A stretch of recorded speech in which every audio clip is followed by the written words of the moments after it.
Well, I thank His Excellency for joining us this evening. And we're now going to move on to the question and answer part of this evening, where I'll be taking some of your questions from the comments. Do keep them going if you have a question that you think of now, and let's go straight into it. Firstly, I just wanted to ask you a bit more about your relationship to politics in the UK. And I just wanted to find out a bit more about your what you think about the Conservatives, and what you think about their policy with regards to Israel and Palestine, and if Parliament did vote overwhelmingly to recognise the state of Palestine, why you think the Conservative, what you think the barrier is to the government not implementing that decision. Secondly, I mean, it was quite widely reported that Jeremy Corbyn attended your wedding, and so I was just wondering what's your relation to, if any, to Jeremy Corbyn and to other figures in the Labour Party, and do you think that the UK has done enough, given that whilst Trump's America tried to defund the Palestinian refugee organizations, the UK under the Conservatives has doubled down on quite a lot of the investments. Just, I suppose, if you want to touch on some of those things, go ahead. Well, I must say, Tristan, that the Conservative-led government, the government of Prime Minister Johnson, has really, or must be commended, especially over the last year or so, for striking a very principled position vis-a-vis Palestine. And not only in the last year, but actually over the course of the last 4 years since Trump took office. Many were assuming that the UK, being the closest and the biggest ally of the US, would be actually in line with any US foreign policy change. That did not happen. The UK has kept its promises, its position, its belief, its policy, its interest very clear, and therefore they never ever owned or supported the Trump so-called peace plan. They insisted on the international contours of the solution, which is 2 states, 1967 borders. And as you mentioned in your question, they actually compensated the failure of the US to contribute to key international organizations, including UNRWA. I must thank the UK government for actually adding another $20 million only 2 weeks ago to their contribution to UNRWA this year. So it brought the number to 66 million. And I said how crucial UNRWA was to me, and how crucial UNRWA is now as we speak, serving almost 80% of the population in Gaza, because 80% are refugees. So this is a lifeline, and we commend all that. However, we must also admit that there is a growing gap between the government and the British public vis-a-vis the issue of Palestine. And the gap has to be bridged. I mean, the British public in every turn, in every poll, in every opportunity, including in the parliament, because in the end, the parliament is the representation of the will of the people. You see the depth of support for Palestine, for the recognition of the state of Palestine, for the application of international law. And the UK government so far is not really heeding. So there is a lot to be desired and a lot to be worked towards, and I hope that that gap is not going to be as wide as it is now, because I've heard Prime Minister Johnson in many occasions, striking a very democratic chord that he's the representative of the people, and in the end, politics is about the will of the people, by the people, for the people. So we need to work on bridging that gap. What are the barriers here? Well, there are no policy barriers or legal barriers or strategic barriers or public opinion barriers. In fact, it's very popular to actually support a peaceful conclusion of this conflict, support Palestinian rights. There is political barriers, and I must say many politicians might calculate their own interest and not wanting to get the pressure of some groups here and there. And don't get me saying much more about that. You know it by heart, Tristan, that unfortunately some politicians would be punished if they call for the application of international law or the UK law for that matter. And I hope this is going to change, because the application of international law is not just about Israel, and it might be in the end in the very interest of Israel. And let's remind your friends here, our audience, our students, let's remind everybody that it was the United Nations that created the State of Israel. So definitely no one loses out of cooperation and out of adherence and respect to our rules. So I hope this political considerations, very narrow versus interest and strategy and values and principles, and versus our togetherness, is going to decrease, and it will ally itself soon with the rather long-term interest of everybody involved, not only Palestinians. Jeremy Corbyn, I mean, Jeremy was one of many good friends who attended my wedding, and that was an honor. It was a big, big honor that he attended and accepted my invitation. And there were a few other MPs and public officials and friends, because as you started, I was here in the 90s, in the late 90s, as a student at the LSE and SAWAS, and I was the head of the Palestinian student branch in the UK. And I was a bit active, and I had met many people in the parliament and elsewhere. And Jeremy has always struck me as a man who really, really believes so deeply in what he says and what he does, and he practices it. Yeah, it's not like he preaches. I mean, he's just a man who struck you immediately as somebody who would fight to the end about what he believes in. And what he believes in, I think, is very simple. I mean, I think he wants to see justice done, or injustice ended everywhere, right across the board. People try to use that to poke him here and there. It's very regrettable. I mean, the fact that he came to a wedding and to enjoy a wedding of a friend of him is a joy for us and a joy for him. Anyway, let me tell Jeremy through you, I now have 3 kids, beautiful and gorgeous, and growing up in the UK. So hopefully soon we'll meet Jeremy, and we'll meet many, many British friends who attended the wedding, and those who didn't attend the wedding. I'm sure we will. Yes, that's a very happy story. I just wanted to move on. There's a few questions we've got on, I suppose, your views on the peace process and what might happen in the future. I think so. Let me just ask generally, what would be your desired outcome from a peace process? I know you touched upon it in the speech that you made, but what do you think that could look like? I've got another question which asks, and this is from someone that met your predecessor at the University of Manchester a few years ago. What would you think of a sort of a one-state solution? So it would be probably a country like Israel - Palestine, and or perhaps something along similar lines to the Northern Ireland arrangement, where there's power sharing between 2 groups. Would you say that you recognized the state of Israel? You mean, did we recognize the state of Israel? Yeah. Well, yes, we did recognize the state of Israel in 1993, and it was in the best way recognition could ever be done. It was voted in by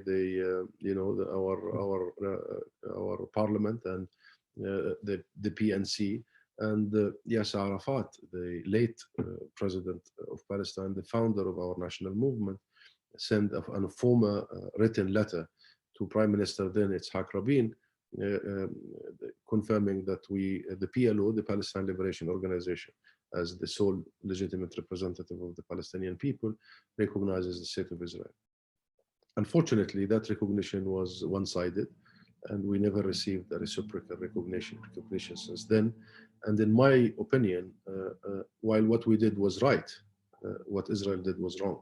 It should have reciprocated by also recognizing the state of Palestine. And I think one of the most damaging missing part of the peace process was that reciprocal mutual recognition. I hope it had happened. It would have saved us all that happened over the last 27 years or so since that letter of recognition by Yasser Arafat, simply because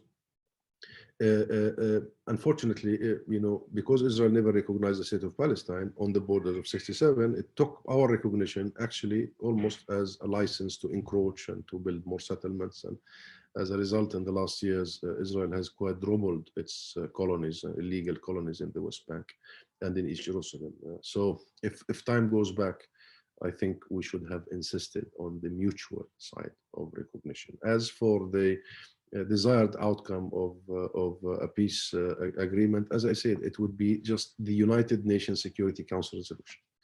That's the desired outcome. But let me explain this, Tristan, and to the friend who asked the question. The international resolutions call for a two states on the 1967 borders. That was never a Palestinian demand.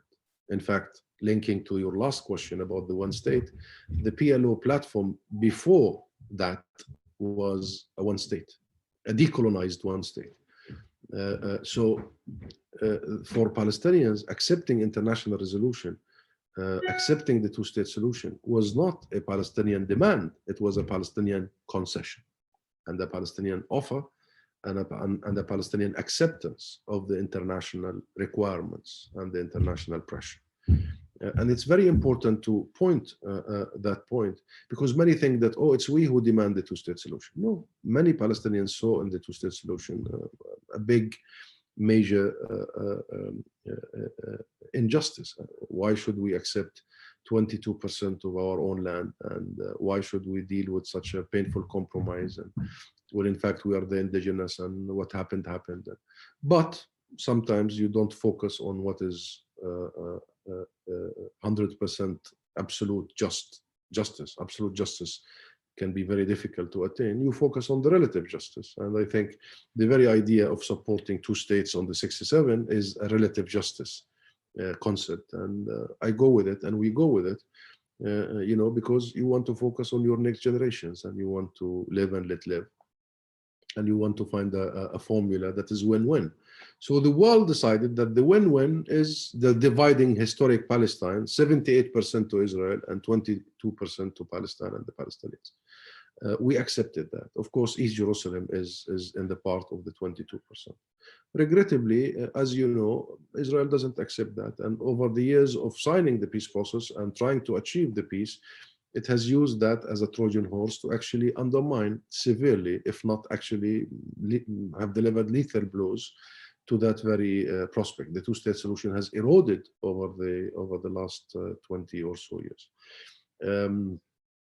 So that's why I think people need to know and realize that the international resolutions are the maximum we could offer and the minimum we could accept. And all this Netanyahu attempts to try and snatch another centimeter here and another swath of land there and try to annex and try to colonize is not going to do. It's not going to do. If we are interested in ending this chapter and building genuine peace, I think, and I still believe that the two-state solution, as per international resolutions on the 1967 borders, East Jerusalem, the capital, and a just resolution to the issue of refugees in accordance with international legality is possible, is doable, and I firmly believe it is the Palestinian right to achieve it, and it is in the interest of Israel, the region, and the world.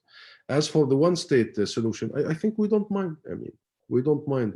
In the end, if our rights are fulfilled as a nation and a people, both collectively and individually, but it doesn't matter what form of a solution. I mean, it doesn't matter for us. If our right of self-determination is to be respected, if our right to return to our homes and farms and lands is to be respected, if our right to equality and being equal citizens is expected, I tell you, we will really consider it. And I remind you, it was our original platform before we shifted to the two-state solution under international pressure. But let me warn you here that while we are willing to consider it, negotiate it, think about it, I think it's a non-starter in Israel. It's a totally non-starter. Because it's not a secret that Israel sees us and sees anybody else as a demographic threat, not as fellow citizens of one state. And while there are so many obstacles and problems and anti-two states in Israel, especially the Netanyahu camp and the settler camp and the fanatics there are so against the two-state solution, there will be way more than that when it comes to the one-state solution in Israel. And I shall remind your audience and your colleagues here that only 2 years ago, Israel passed in its Knesset the nation-state law. And the nation-state law states that the right of self-determination in the state of Israel is only to be exercised by the Jewish people, which left out more than 1/5 to be precise, of its Christian and Muslim population, Israeli Christian and Muslim population. So in such an atmosphere and such an environment, to really think that it's easier to achieve that is not really the point. And here I reconnect with my introductory remarks. We are very serious about internationalism. We mean it. We are principled about it. And so far, the international law is very clear. They want to see two states. So we want to stick by that. And we want to be principled, not zigzag, like Netanyahu, and play games. And hopefully there will come a time when we will garner sufficient will and sufficient power to implement that. And once that happens, once we finally build these two states, there is one state that is already existing, Israel. And the fact is that state controls our lives from the river to the sea.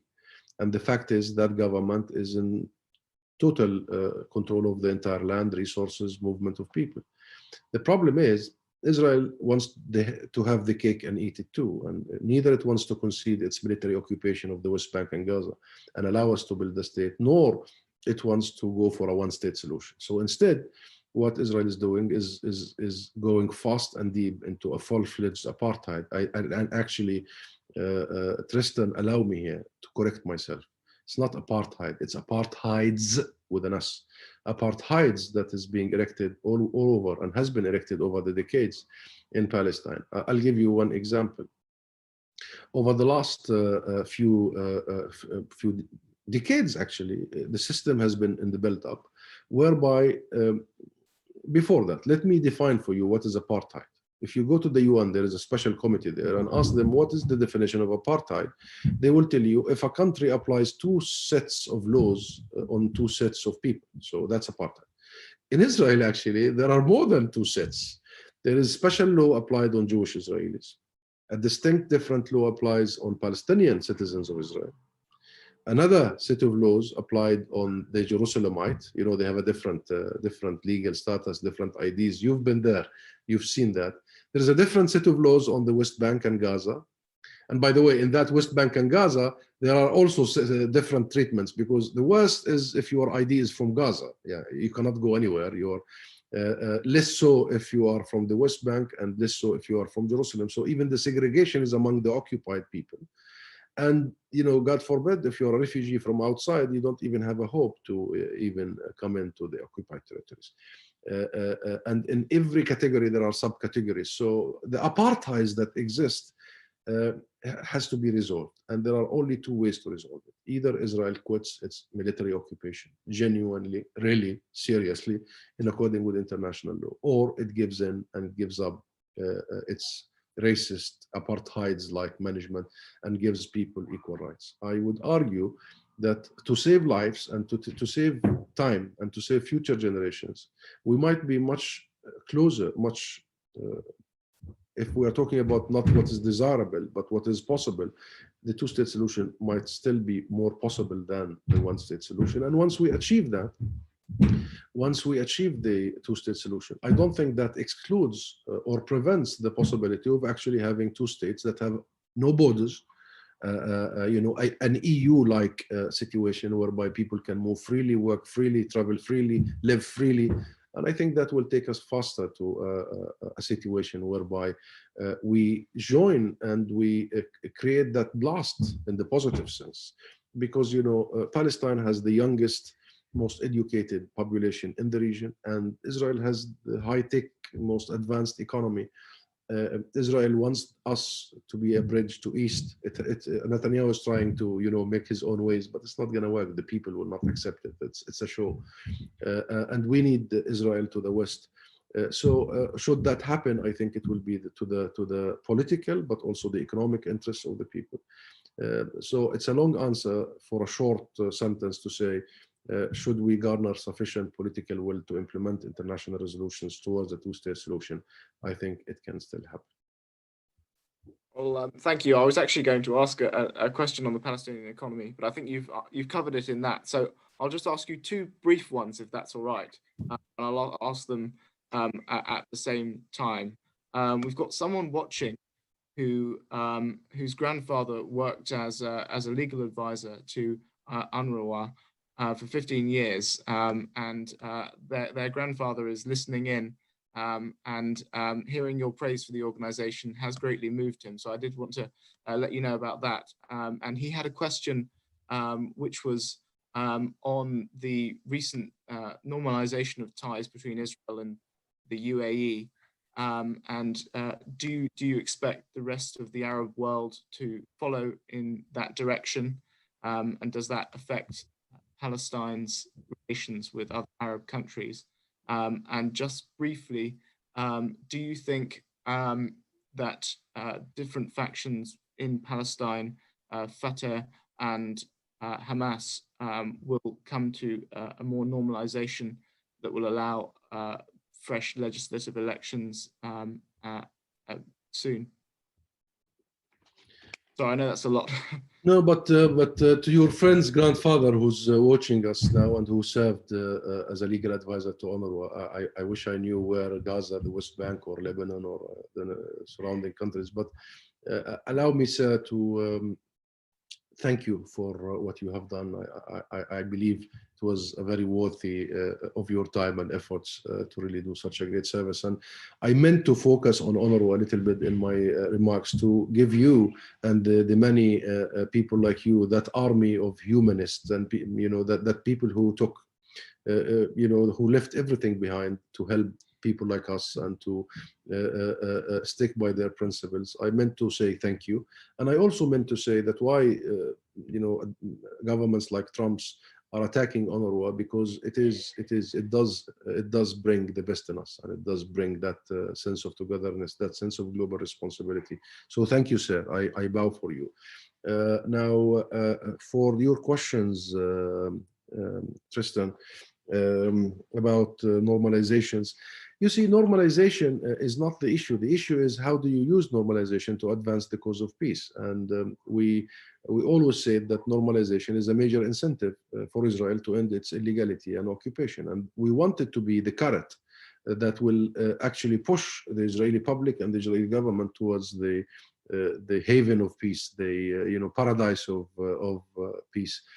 So to do it before resolving the core issue, which is Palestine, is actually to take away a major incentive for Israel. And Israel already was, hard-headed in the direction of the peace process. So it's a setback. It's a major setback.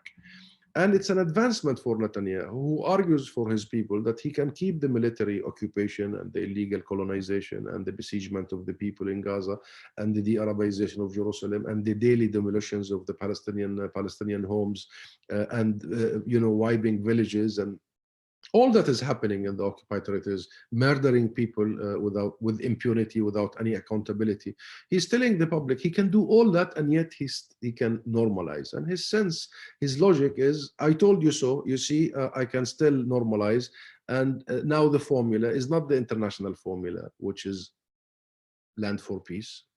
Now the formula is peace for peace. Okay. What are the Palestinians here? It doesn't matter. They could be absent. They are not the issue. Well, he knows, Israel knows, that we are the issue. There was never a conflict, a military conflict between Emirates or Bahrain, for that matter, and Israel. There was never any confront. There was never a bullet for it. So it's almost like a magician show. You know, the magician show and the rabbit. Here is the rabbit. Oh, the rabbit disappear, and all of a sudden we have peace in the Middle East between the Bahrainis and the Emiratis on the one hand, and it's not going to help the region, especially if it's based primarily on economic integration that forgoes and disregards people's genuine aspirations. And it's regrettable that it was not used to actually pressure Israel, neither in the arena of settlements, and we have seen the announcements about settlements after the signing of these normalization agreements. However, we are certain and confident that the people of the region, including our brothers and sisters in Emirates, our brothers and sisters in Bahrain, are not going to really give this the push that peace deserves. And that push will only come, that real warm peace between people will only come when the Palestinian issue is resolved. This is not because I'm the Palestinian ambassador, but this is because I'm also an Arab and I know the depth of feeling in the region. I know it very well. I have traveled all over. I have met many, and I'm in contact with many. For them, this is a definitional issue. This is an issue of identity. It's not just a political issue. For them, it's about the history, the civilization, the identity. It's about the religion. It's about the language. It's about the future and the common future among ourselves. So I think, I really believe that Trump and Netanyahu are playing smart, electioneering, wanted to score points with their own base. But one of them lost the bet only a couple of weeks ago. That is Trump. And let's see what will happen to the second. Thank you. Anything on the Fatah Hamas? Oh, yeah. Yeah, you're right. You're right, Tristan. One of the most painful chapters of our lives has been for the last years since the division took place between Hamas and Fatah, and the Hamas coup d'etat, effectively the takeover of Gaza in 2007.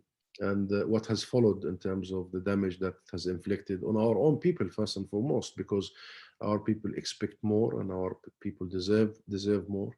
The damage that it has done on the integrity of our territory, occupied, but still one integral territory, that is the West Bank and Gaza. The damage that has been done on the integrity of our political system, because if we pride ourselves with anything in politics, it is the fact that for decades, we were unique in the region to convene national elections and to have these elections to be transparent and to be really, really effective and real in every sense. I mean, we were special in that. And that's why when Hamas won in 2006, they just took over power. So elections for us is the will of the people, and it has to be done on a regular basis. Unfortunately, the division deprived us of the opportunity and the possibility to actually convene regular elections. So we must do it again. There has been some good movements over the last few weeks and months. Heads of various factions met under the auspices of President Abbas, the Palestinian president, only a month and a half ago in Ramallah. And that has followed in meetings in Istanbul, in our embassy, in our consulate general in Istanbul, between the Fatah and Hamas. And the key discussion was elections. And we believe really that reconciliation means elections. It doesn't mean that we have to be in agreement on anything. The only thing we need to do is to respect our people and always revert back to our people. So the discussion is to allow for national elections to happen in the nearest opportunity possible, hopefully within 6 months. To start with parliamentary elections and then to go to presidential elections and end up with the Palestine National Council elections, which is our parliament in exile and inside, and it's the representation of everybody. There are hurdles on the way. There are obstacles and bumps, if you may. But I just hope at this point in time that all of us have come to the point and have realized that we have no other alternative. We cannot bet on anyone. And the best way to go in the coming few years is a way of unity and a way of togetherness. And I think every Palestinian realized that. I think we are almost there. It was a very painful few years, and I have a feeling that we will in the end overcome some of these real obstacles, but resolvable and doable.